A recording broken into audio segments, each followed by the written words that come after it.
So pour me a beer and make it strong. One for the nights I got it all wrong. And welcome back into the Beers and Ball Show. We got X's and we got O's. Got my good host, Derek, here. Derek, how the hell are you? I'm doing great, my man. I'm doing absolutely great. How are you doing today? I'm doing good. So what we're going to do today, we're going to do little X's and O's. We're going to watch probably about a quarter or so of the main highlights from this Packers-Steelers game from last week. And then we're going to kick it right into a tier list. We got a little special mystery tier list. So make sure you stick around for that. Make sure you comment, like, subscribe down below. And Derek, you ready to get going? I'm ready, man. Let's do this. All right, let's do it. Oop, this one here. All I know is Trace Mack looks like the best kicker in the NFL. Looks like the best kicker in the NFL? I'm with it. Fantastic. 4 for 4, really. Sir Soder's very happy. So. He was a little drunk the last time. Oh, this is a little choppy. Let me try and fix this. This is a bit choppy. You're a bit choppy. It's okay. There it goes. All right, so we got the first play of the game, little under center action. Marshawn Lloyd. Now, watching Marshawn Lloyd kind of this whole game, it was, if he slows down, he's going to be very good. Because you can see in this entire first drive, every time he touched the ball, he was going about 1,000 miles per hour, when all he needed to do was about 70. Yeah. He's got good instincts, but sometimes I feel like like you said, he just needs to be patient or make one decision and go stick with it instead of trying to make 2 or 3 moves. But he was a lot better today, I thought, than he was at family night. And I think he just needs more carries in the NFL. Like, you can only simulate so much, right? You can. And I mean, he hasn't touched, he hasn't had like a live rep like this for like 3 years. Does he have 6 total touches in the NFL right now? Like, just about. He's basically a rookie to us. Like, he's his rookie year, to us. But I want to see here on this offensive line, you see Jordan Morgan with a great kick-out block at the top of the screen. Yep. Right over here. And then Burton with a nice block. Help with Sean Ryan to get him in the position that he needs to get to. Then Sean Ryan gets to second level. Belton's getting after the linebacker. So, like, overall, this run scheme was a good play. I mean, it was a gain of like 6 or 7 on this one. So very active first play. And this is Steno. Adam Stenovich is calling the plays this preseason, as he has in most years. But on a 3rd and 4 here, Derek, what is it about? Do you like this offensive look against this penny-style defense that Pittsburgh is showing? I do. I want to spread us out. I want to give Jordan Love lots of options. Jordan Love's been at the helm long enough to where he can call hot routes. He can read the defense. He can control things by looking at the line of scrimmage. So the more we spread them out, I think the more the options that gives Jordan Love to call hot routes. So, like, I love looks like this, if I'm being honest. Yeah, because the one thing I look at this, and let's put Tucker Kraft in where Wiley is here at the top next to Jaden Green. That screams a snap right out to the flat, 6, 7, 8, 9 yak yards for Tucker Kraft this year when he gets back in. But let's also take a look here at Jordan Love's feet. Let's see. Give us a grade on his feet after this play. All right, let's watch his feet because he's been working on his footwork. Well, it's a little stutter, but we'll watch it again. That's okay. Great throw, by the way, by Jordan Love. Fantastic throw. I like how he sets his plant foot and, like, doesn't lean back into it. Like, he actually puts his plant foot down and, like, throws it. So, like, that's an improvement because too many times it's like he's throwing a fadeaway jumper, right? So I think he's consciously aware of that too. That, like, he has touch on the ball. He can also fire the ball. Now he's gonna make decisions of when is it time to put touch on it and throw my layups, and when is it time to just rocket the ball in there. And this was a really good time to just rocket it in. Look, he puts his feet and plants them back. Good balance. Plant foot in the ground and chuck it, and fantastic throw. Love it. 1-2 pop here. So this is usually where he'd get that extra hitch, that extra little jump in his in his get. The linebacker's coming down right here to cover the flat. Jordan's already knows Reed's going to be open right now. He already knows Reed's going to be open. He's looking right at the guy, right? And so I noticed that a lot in this game, and maybe this is preseason, but both Pittsburgh and us, there were tons of receptions behind the linebackers, like in open space, behind, the drop cover twos. And I think it's just because the defense is so simple, but this is another example of where there's really no help in the middle, and teams were attacking the middle pretty much all night. Then Jordan Morgan again, being a stalwart right here. I believe that's Alex Highsmith too. I believe that's his. That is, who's a pretty good outside.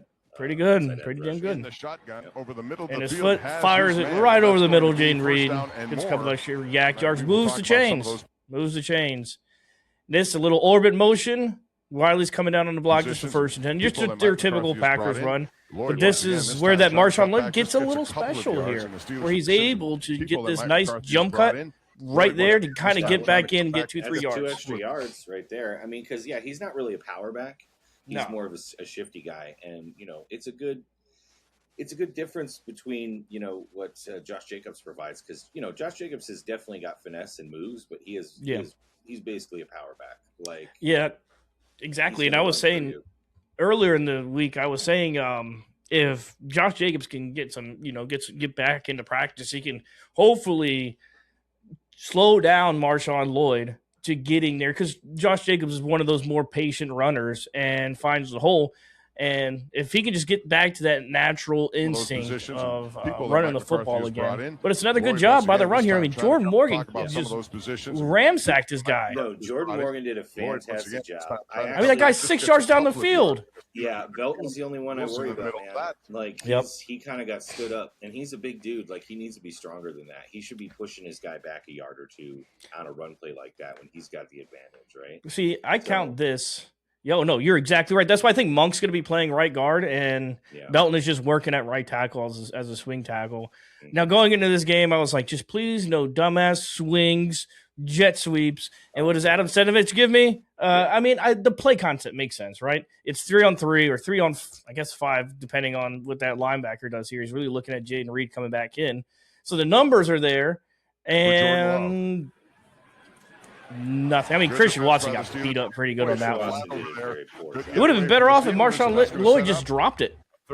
We would have been better off if Watson just ran a 9 and took his guy with him instead of trying to block him on that one. Yeah, I agree. Exactly. I mean, again, it's preseason. That's a pretty basic swing pass. There's nothing crazy about it. There's no misdirection. I'm not too worried about it, but yeah. And you can see, too, before the snap, Christian some of those Watson's positions. feet is like Yeah. running toward the line. So Lloyd he's once he again, is this at a time trying to cut back, disadvantage. just gets a couple of gotta yards, and the do Steelers are there to get him. Peyton Now, the Wilson thing in that I middle of hated, that. because this happens a couple more times, is look at this. You got Matthew Golden. That safety is, even if it's a slant, if he gets him just on a quick fade to the sideline for Matthew Golden, I just feel like you got to give him that opportunity there. I mean, I like this look. If we're in this look, we have a massive advantage here. Obviously, that play call is not a great play call, but No. if they're playing 4 at 5 yards deep and then a tight corner on Golden, not only can Golden beat this guy deep and pull the safety, but if Jaden Reed's going to run a crosser, or even Watson runs a double cross, like one a post in a cross route, I mean, those linebackers are absolutely cooked. They're cooked. They're done. There's no way they can cover this. We're Jordan No. Love.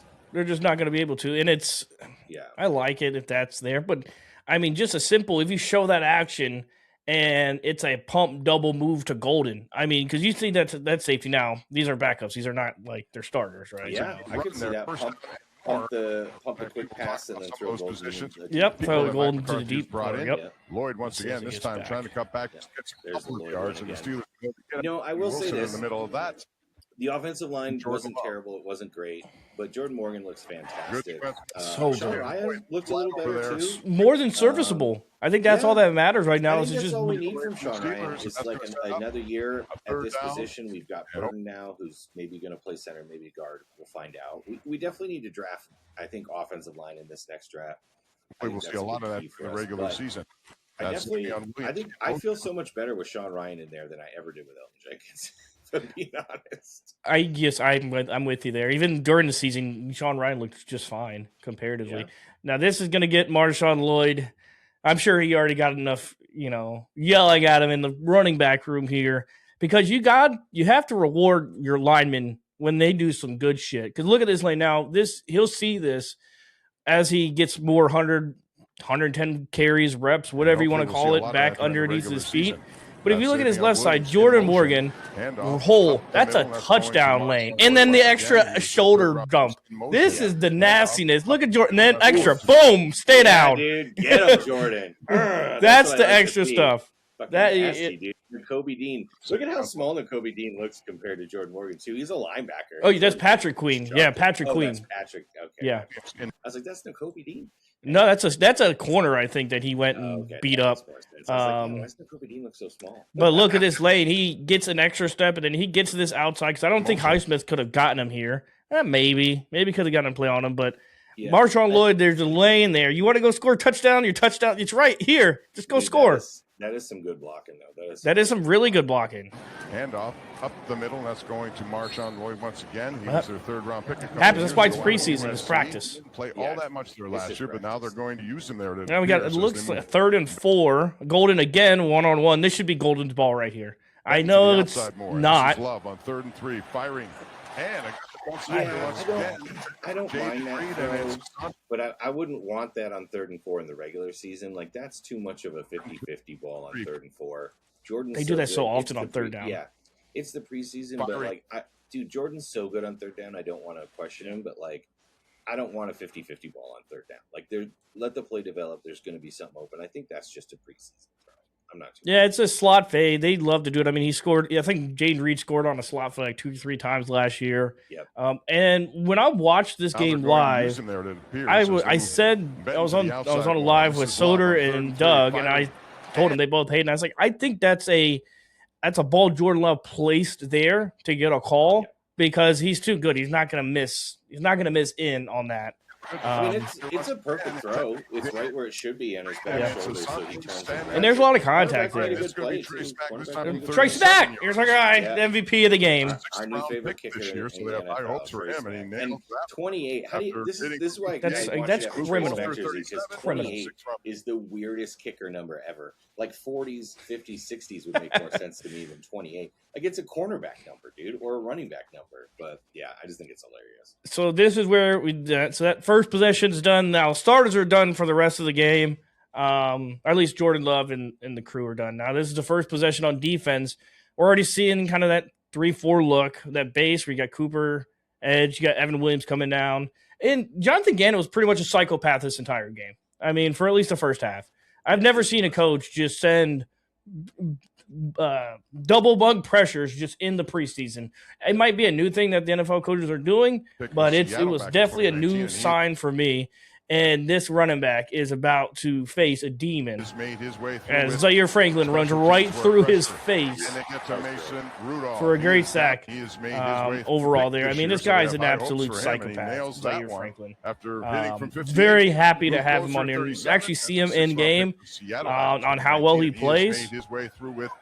Man, it was Adrian Cooper coming flying in too. I don't even know if that was a design double linebacker with like dog blitz, but it was great. And then here goes 3rd and 14, double mugged up, getting out there. Zaire needs to make that tackle. But I get that it's the juice. It's the first time playing football. And there isn't much left to see that we haven't already covered. At least on the offensive side. I didn't really see a lot from the backups. Oladipo had a couple bad possessions. He had a couple good plays. I mean, Sky Moore looks good. I mean, already we have a massive improvement. The one thing I will say is that was a good play by Cox right there. Yeah. Is that when we got pressure, the Steelers were rolling their guys out a lot more to try to stay away from the pressure, and we were just kind of letting our guys sit back there, and it was not a good time for our quarterbacks. No, it was not for any of them really. Outside Jordan Love. Jordan Love was fine, but Tyrod Taylor not his best showing. Kyle McCord, he looked fine. He was okay for a third quarterback, and then we all know what happened to Kyron Drones. So.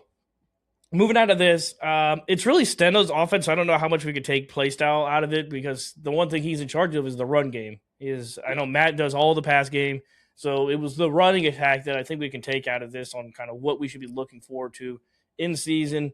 Do you expect the starters or Jordan Love to play more this game on Friday night at 9 o'clock, damn it, Eastern Standard Time? I kind of feel like they shouldn't play much this game, and then maybe do a drive or two in the final game just to kind of get revved up. But I feel like this game is kind of the last game that you're deciding who's going to make the roster, who's not. Yeah. So I feel like we won't see many of the starters. Yeah, I'd be okay when we on the blitz. Soder and Doug and I talked, and Doug said we should just stay away from their front seven, and I tended to agree. But I know Matt LaFleur's a competitive asshole, and you don't care how good the other team is. You want to prove that you're just as good as they are. It doesn't matter if it's your You always gotta backups. think you're better.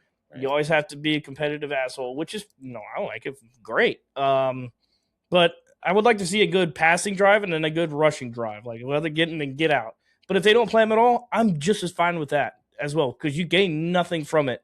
Because I think the next week is even more important because that's when you get your joint practices with the Cardinals, and that's where you get your real work, and that's when Josh Sweat comes to Green Bay and doesn't leave. So yeah, we'll see about that. But I mean, against the Broncos, I mean, do we think they're going to play a bunch of their starters? Maybe the first couple drives too, but I don't think so. I wouldn't expect just like us. We just get iron sharpening iron, get in, get out, and you can't like pussyfoot around injuries in the preseason. Like they're either going to happen or they're not. You just got to play football. Yeah.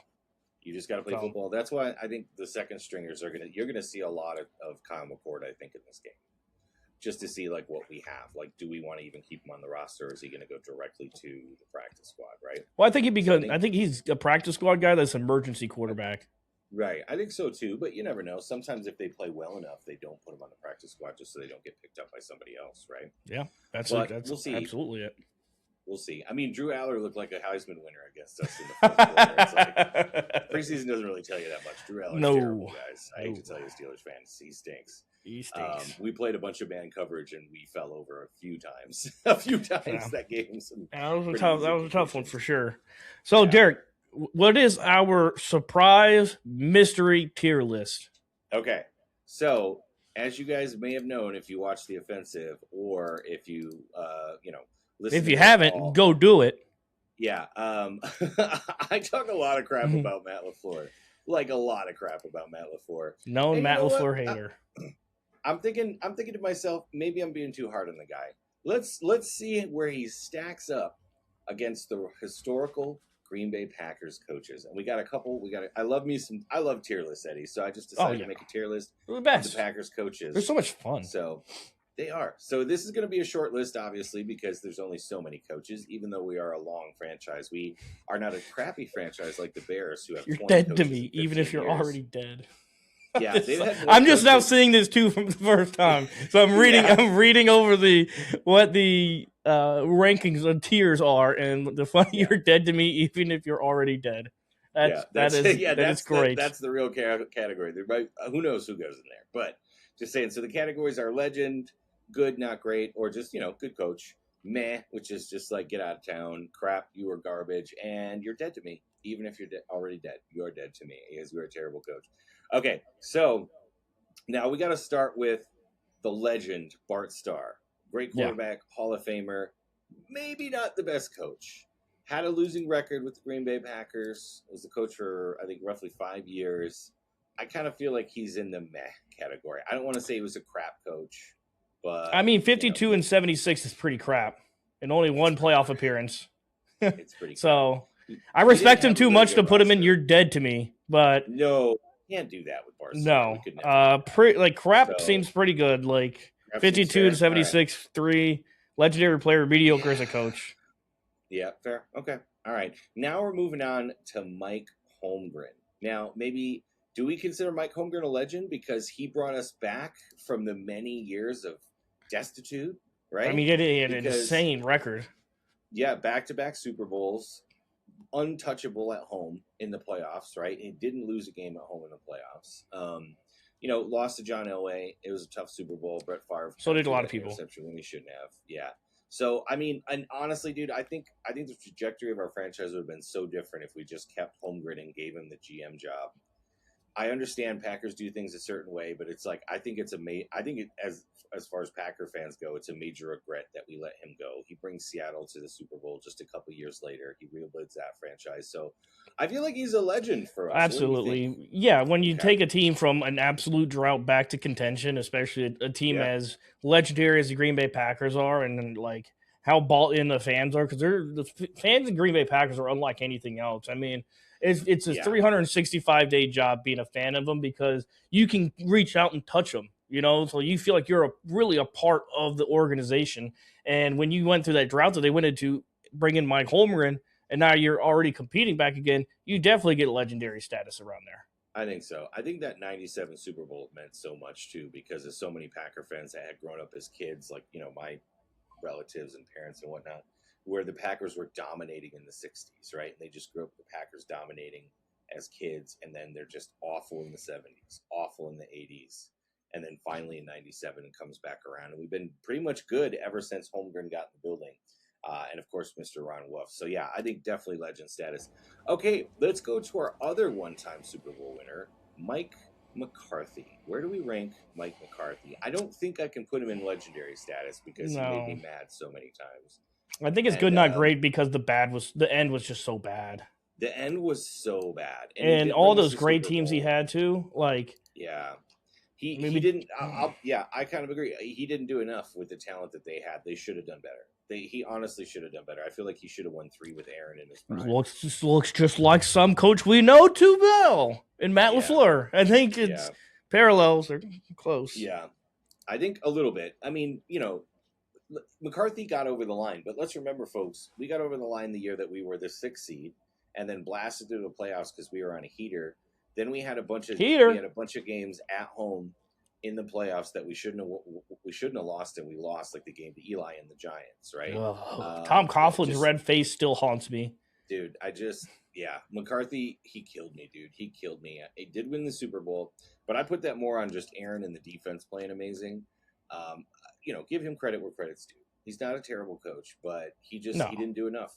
Good, not great is respectable. I mean, he won a Super Bowl. If he did win that Super Bowl, we'd have a lot of more. He might have been more meh. Yeah, but that Super Bowl probably bought him 5 or 6 extra years. Then he would have been there. Bought him at least 3 extra years. Yeah. Those last 3 years, I was calling for his head every single year. So, because me, I love to, call out the coach. All right, you love it. Ray Rhodes. 1 year, pretty terrible. Everybody was calling to get him out of town. Transitional.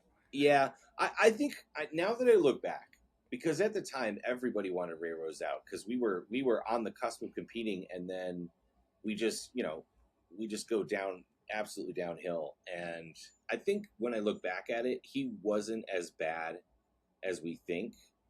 But I'm not going to say you're dead to me, but I'm still going to say he was pretty crap. Yeah, I think, and I even think there might be. I mean, I might be overstepping here because this is definitely way before my time was Ray Rhodes. No, actually, it's 99. I was 3. So with having an 8-8 team, it's a transitional year. 8-8 is not bad. I think it's a good conversation for meh. Yeah, because we won 500 on a transition when he knew he wasn't going to be the coach longer. And Holmgren's the legend. He leaves, and you replace him. That's never easy. That never really goes well. No. So I think maybe, all right. I think, looking back on it, I can say Matt. Yeah. Okay. You can't really beat a guy up for having a transitional year and going 500. I've seen it way worse. No, I've seen way worse. Okay. Mike Sherman. I'm just going to put him here and because he's dead to me. I hate this guy. I hate Mike Sherman. He was, dude. And the other thing that bothers me so much, Eddie, is that we let Holmgren walk because we didn't want to give him GM duties. We give that crap to Mike Sherman, and he drafts some of the worst drafts we've ever had in Packer history. Just embarrassingly bad. I can't. Yeah, he's dead. Should have found the closest shed. Yeah, taken behind Sherman it. Is my least favorite coach of my lifetime. So, and I'm older than you.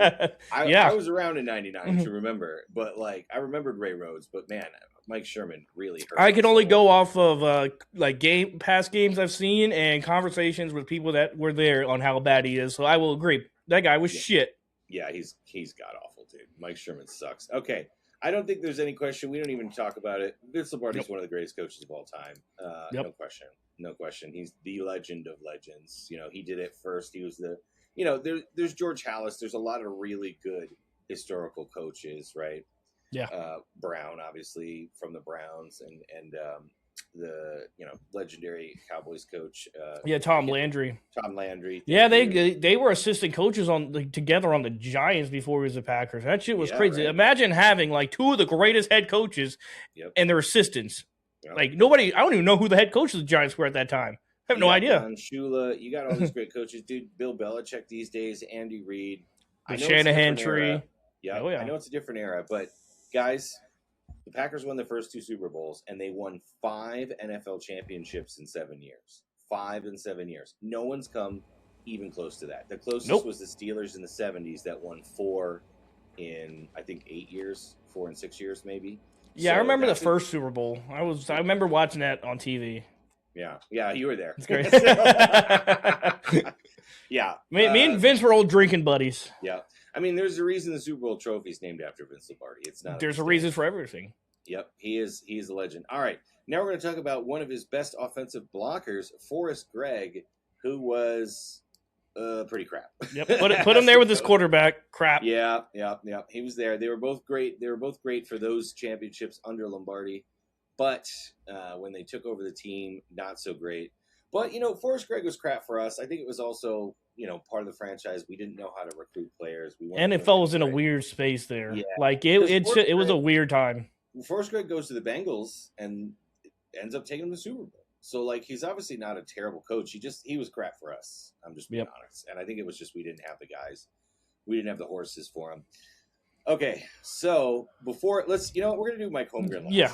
Or, I'm sorry, we're going to do my boy last. Matty Flavors. Matty, like, no, not Matty. No, Matt LaFleur. We got Mathieu LaFleur. Oh, frick, who's this guy again? The guy that coached after Lombardi, that was the Notre Dame coach that we brought in. I can't even think of his name now.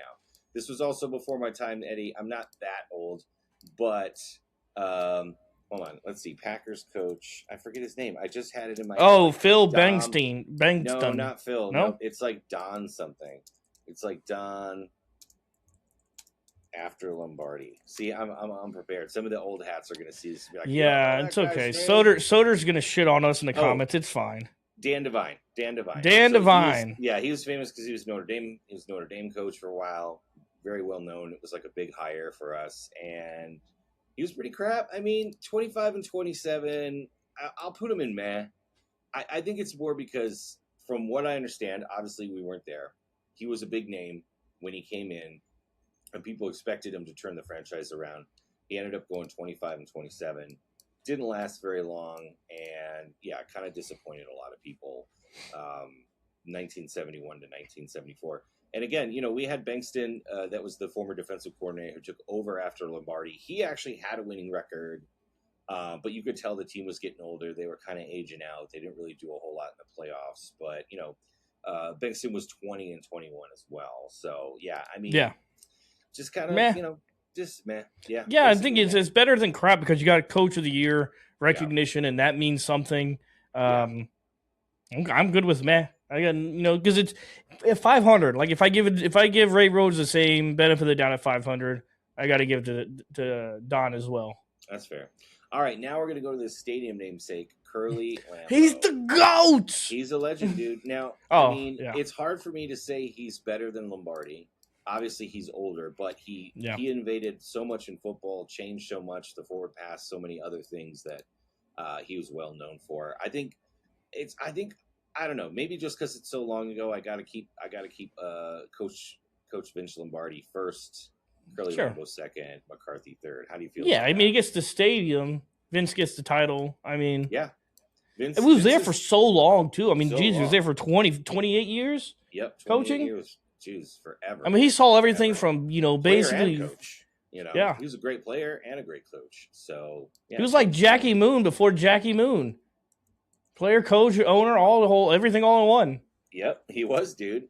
Yeah, let's see. So let's see. I want to see his stats because he had some like crazy. I think he had a bunch of NFL records. So he played 77 total games. Him and Jim Thorpe were just tearing it up. Yep, 24 passing touchdowns. Look at that. As a head coach, compiled 229 wins, 134 losses, and 22 ties, and won 6 NFL championships. Yeah, I mean, it's when you pioneer the forward pass. Yeah. I mean, sometimes Matt LaFleur forgets that's a thing. Yeah, but Curly Lambeau did not. He invented it. He never forgot about the forward pass. Yep. Matt LaFleur, you need to look up at Curly Lambeau. Figure it out.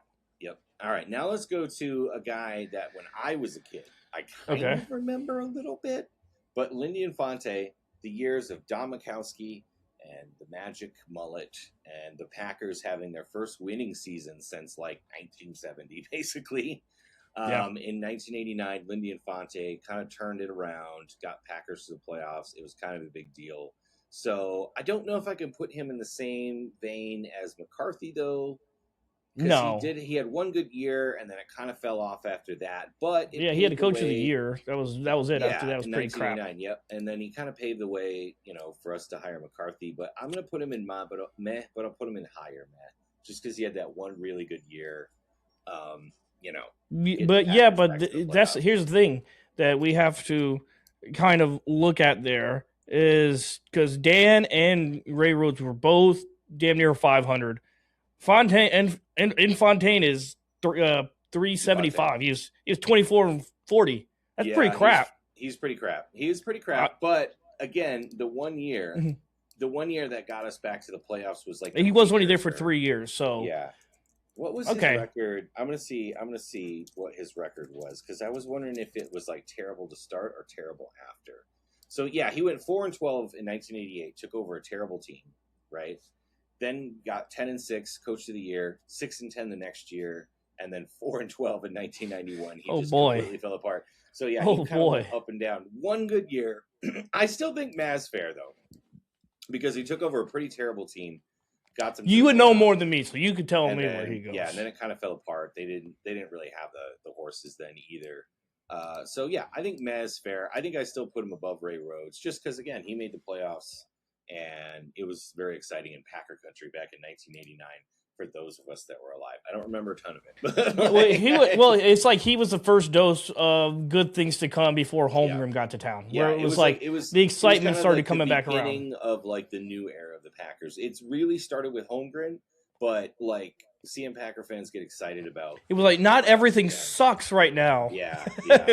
We were basically the Jets for like 20 years. Do you know what I mean? Oh God, I'm glad I wasn't alive. I know you're lucky. I was too young to remember too. So like we are very lucky. We are very spoiled Packer fans. Like I love it. I'm too. completely in on it. I have no problem. I love being a pretentious Packer fan. I love being an NFL owner. So there you go. They hate it when we say that. Do you own a team? No. You can't talk to me. Suckers. Okay. All right. Here comes the main event. All right, Eddie. You tell me, because I feel like I have an unjust hatred towards Matt LaFleur, and maybe I'm being too harsh on the guy. So you tell me, where do we put Matty LaFleur? He's gone to the playoffs every single year except for one, 2 NFC conference championship games, but lost in both.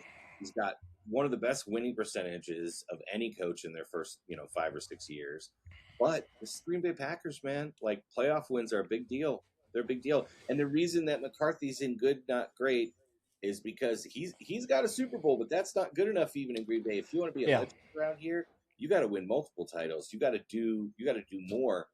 And so I almost feel like LaFleur's on the top of meh. I don't even know if I can put him in good with Mike McCarthy. He's definitely good, not great. Derek, let's stop playing around. He's good, not great. And I was trying to make up an argument for legend, but my argument wasn't good enough. No. I tried to play devil's advocate. I tried. I couldn't figure. I couldn't do it. My only argument would have been at the turn after Rodgers, it was going downhill. And comparatively, when Mike McCarthy moved off of Brett Favre to Aaron Rodgers, there was a couple of year span where it was not good. Or like when that move off of, and Matt LaFleur did such a good job stabling out the organization to still not miss the playoffs after the transition. When we were going on a trajectory where everybody, you could ask, we're getting young, we have an unproven quarterback starting now, and they're like, oh, wow, if this quarterback doesn't work out, or if he's even just average, the Packers are going to be like bottom of the division, missing playoffs year in and year out. It's going to take a long time to rebuild. This is probably Matt LaFleur's out too, because he could have had 2 bad seasons, and we're looking at a new coach. Yet he stabilized the program or the organization continually and has gotten better, even though the record necessarily last 3 years hasn't been there. But the team overall has gotten better. To how many times have we looked at even just last year where they could have been 13-3, but they weren't. So you can't pretend that they were. A You lot have of you have. wouldas with Matt LaFleur though. Oh, no, I do have a lot of Could've beat pretentious Tampa thoughts Bay, as well. Could have won that game in San Francisco in the playoffs. The only one they had Coulda no not chance folded in, the against the only Bears playoff twice. game they never had a chance in was that NFC Championship game against the Niners in like The one 2018. away at the Niners where they Yeah, had like never had a 300 chance. yards in the Never, second ever had- quarter. Yeah, no, our defense was just too Yeah. crap. But in the close playoff Yep. games, in the 2 Bear games last year, this is where Matt LaFleur kills my soul. But I will say this. If you look at what happened after Lombardi left, the Packers kind of went middling and then became terrible. You look at what happened after Holmgren left, the Packers kind of were middling and then a little bit terrible for a couple coaches, right? And then we finally get McCarthy. McCarthy leaves, Matt LaFleur comes in, and right away we're better. Now, part of that's because McCarthy's lazy and was kind of like running us into the ground of his own terribleness. But LaFleur comes in and immediately changes that, like taking over after a Super Bowl winner and making the team better, I think speaks a lot to how good of a coach Matt LaFleur actually is. It was a dark time for me when Mike McCarthy left because I was happy, but that season sucked. I was over in Korea trying to watch games at 2:00 in the morning when I was just like, dude, I don't even want to. Because I was like, now Joe Philbin's our interim coach. I don't want to watch this. And then losing to all these bad teams. Dude, that he deserved to get fired after that Cardinals game. It was so bad, dude. It was bad. The team wasn't playing for him anymore. It was obvious. And you could see right away when LaFleur comes. I think this is what I'm saying too, Eddie, is like part of LaFleur's success. Let's also be fair. He inherits a Hall of Fame quarterback, right? Yeah. He inherits a team that was good, that was massively underachieving under McCarthy. So not only did he stabilize, and they should have been a playoff team, but I think he actually improved them and made them better. And I guess I don't give him enough credit for that. So, and obviously he's love, No, he is a good coach. There's not many coaches right now. There's not many that have during their tenure. I mean, he's been a Packers head coach for 8-9 years now. And he only missed the playoffs once. Yeah, this is year 8, I believe, for Mike McCarthy.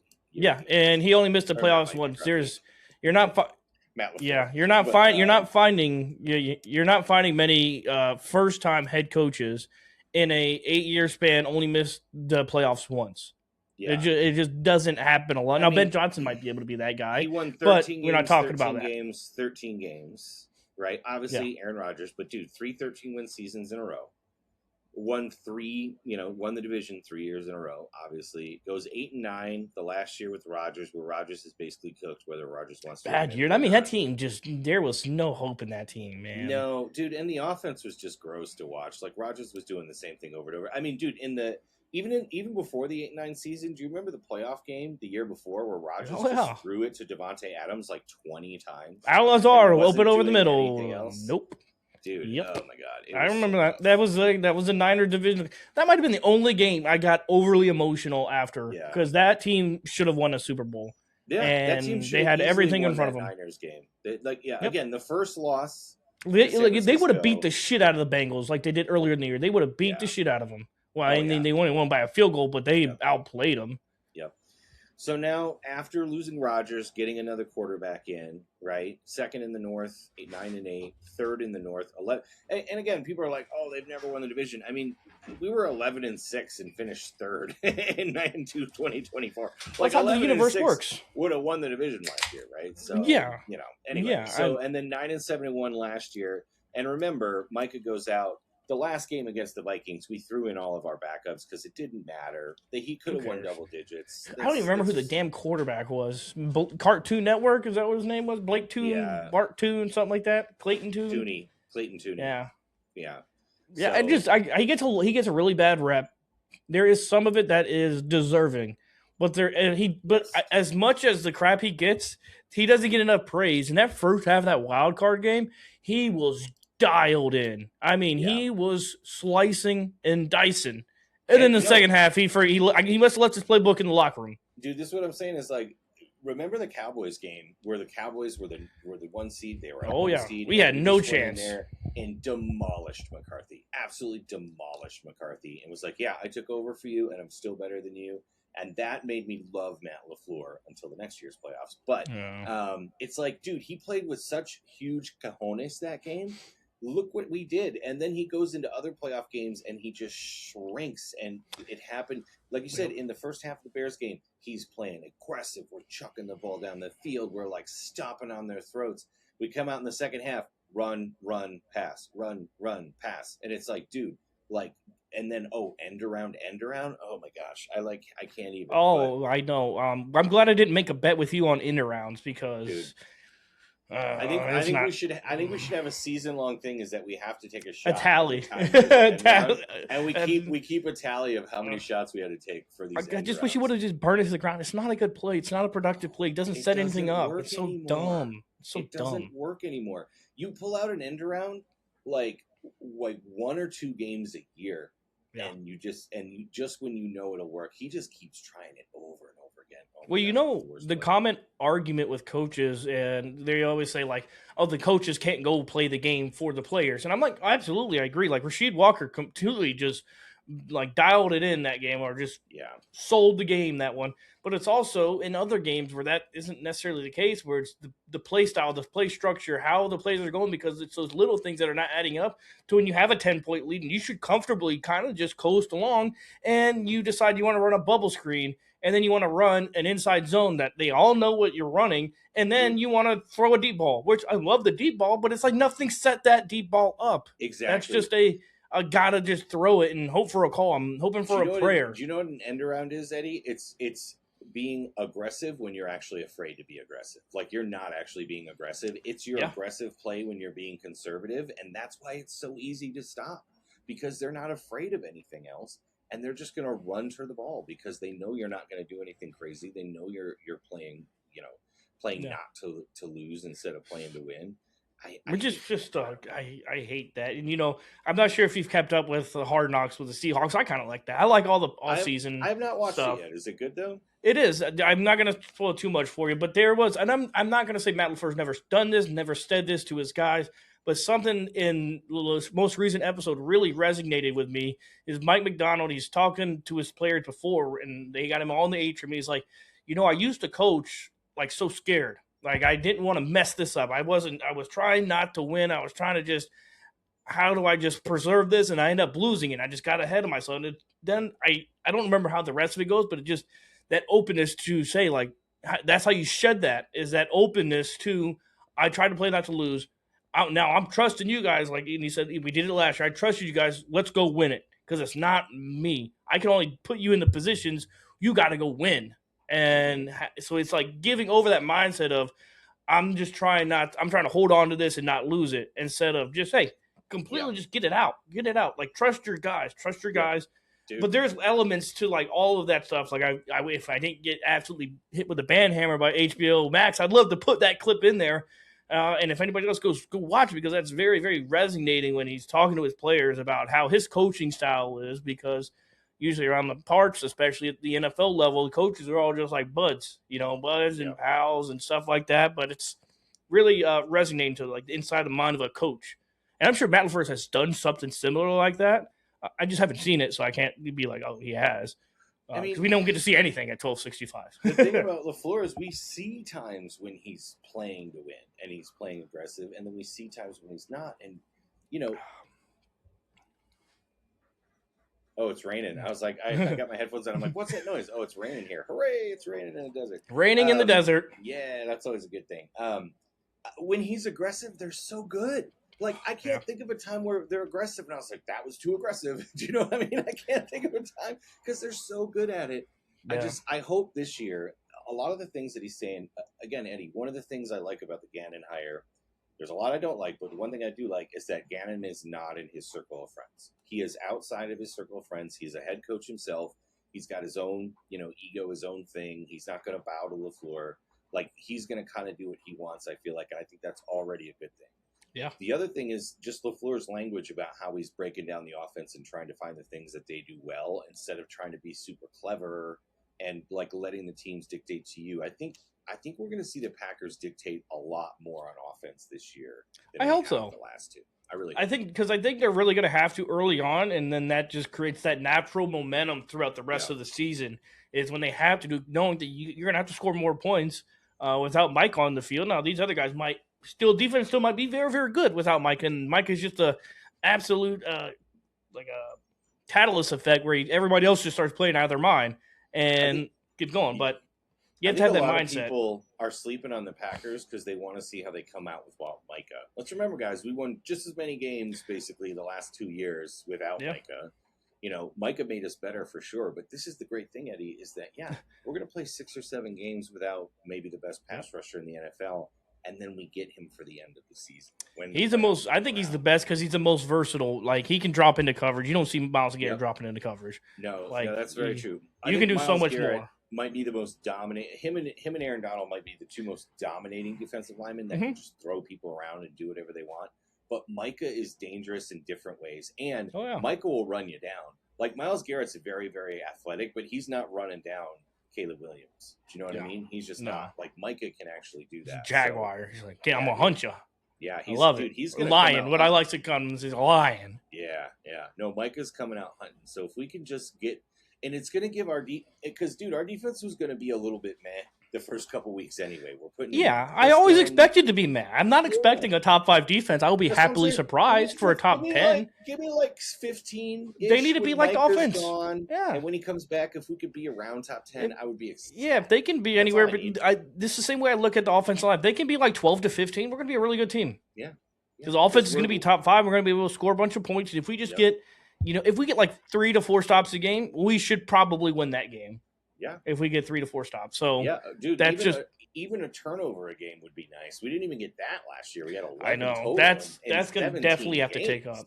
That's right? You know what? That's a funny thing because you always look at you see the Bears with all their turnovers. That's not sustainable. Then you look at the top 5 teams that include like the Jets with none and us with 7. That's also not sustainable. Yeah. So we always return back to the mean. So we should be able to get that. Down. It goes up and down. Like Buffalo when they were the 1 seed had like 30 plus 31 one year, right? Then next year they went down to like plus 9. They were still good, but like, dude, that's a massive difference of 20 turnovers in your favor. There's 20 more possessions you were not supposed to have. If the Bears were plus 23 instead of plus 33, which is still really good, they wouldn't even have had a winning record, guys. No. So like, Bears fans, keep that in mind. Calling it out right Bears now. Bears still suck. Bears always. I'm loving all the hype around the Bears because when it comes to crashing down, I'm going to be the first one there. We're going to be there together. I'm going to be there collecting their tears and stomping on their graves. And if they then by all means, that's fine. Yeah. But like the hype, it's fun. Hype train's pretty the fun and fanning feels really high right now. So that's always good. What do we got coming on Sunday on the offensive? Because that's where we're doing the offensive show on Sundays. Derek is the host of the offensive. What do you got planned for Sunday, Derek? Anything up your sleeve so far? You're gonna have some mysteries. I'm not a mystery. I love tier list guys. I do. I love rankings. Well, they're the best. Yeah, good conversations because it gives you something to talk about. You can tell us we're wrong. I love all that stuff. We did running backs last week. Remember, we're going to do wide receivers and tight ends. Wide receivers and tight ends. That's correct. Tucker Kraft, number 1. Yep. I mean, we'll see. We'll see what the ranking list is, but he's going to be up there. And then, of course, we're going to talk about the preseason games. What we saw. There's not a ton right now, but like just kind of like we're doing today. I want to see the schemes. I want to see how guys line up. They're not showing us a ton. No. But just no more end arounds. That's what I'm. No more end arounds. No more little fly sweeps, tosses out to just don't throw the ball down the field. Yeah. Oh, I don't know if you officially said it though. So Eddie, we have a bet. Me and Eddie have a bet. Oh yeah. So if Trace Mack gets 74% of his field goals this year, Eddie has to buy a Trace Mack jersey, which I know he'll be excited about. And are we counting that regular season or when we make this all the way to the Super Bowl? I'm saying the full breadth of the season, the entire breadth of the season. Okay, from week 1 until we're cleaning out lockers, collecting our Lombardi trophies. Yeah. That's right. Okay. And then I have to. I hope he does. That's great. Yeah. I would love it. No, wait. What's mine? So I have to buy like a Packers 12 wins. zip up, like coach's jacket that says Matt LaFleur on it, right? If we win 12 games, which 12 or more than 12 games, so 13 games. Okay, I made yours a little bit tougher. Oh, so 13 wins in the regular. So I said more than 12, so 12 would be a push. Okay. So that's fair. So it's really 12 and a half. So we have to win. So 12 and a half, yeah. 12 and a half. Okay, yeah. Fair. I didn't want to get all DraftKings, so they don't sponsor us. No free ads. Yeah. Okay. I mean, I'm feeling pretty good. I'm not going to have to buy that, but I hope I'm wrong. That's right. See, again, if I'm wrong, I'm happy. Yeah. If I'm wrong on Exactly. Trace Mack, I'm Me happy. too. But 74 feels really, really realistic for a rookie kicker. Yeah. So I think it's, dude. I mean, again, it's a lot harder than it's a lot harder than Soder's bet. Soder only has to make 6 straight. Yeah, Soder's toast, dude. Because He's after watching him done. kick in a regular stadium without the wind of Ray Nitschke Field, I mean, he looked amazing. He kicked 2 58-yarders right down the middle. Right down the middle. So, yeah. I would have declined that first penalty just so Trace Mack had a 58-yard field goal and had a second one that counted. You know what? I don't want the ball anymore. Yeah. Points are good. Points are good. Yep. Trace Mack, Dave, all day. Well, Derek, I really appreciate you again. We'll be back next Wednesday. This is the X's and O's show, so get used to seeing us on Thursdays because we record Wednesday night, so get used to seeing us on Thursdays. Also, make sure that it'll be in the description. Go see the Offensive Show. I'll be there on Sundays with Derek and the boys, just breaking down a bunch of tomfoolery. And we got to deal with Dave, the Bears fan. He always has us getting a little untilted. He's a good sport. We talk a lot of crap to him. So he is. He is a fantastic human being. Yeah, he is. He's a fan. Outside of being a Bears fan, great person. He's a Bears fan, and it's his own fault. He grew up in Wisconsin and chose the Bears, so he deserves all the. That's like a tier below terrorist. That's like a tier below. Yeah. Like a terrorist. People that lived in Wisconsin became Bears fans. Well, that'll do it for this show. We really appreciate you guys. We'll see you next week. Goodbye. So pour me a beer and make it strong.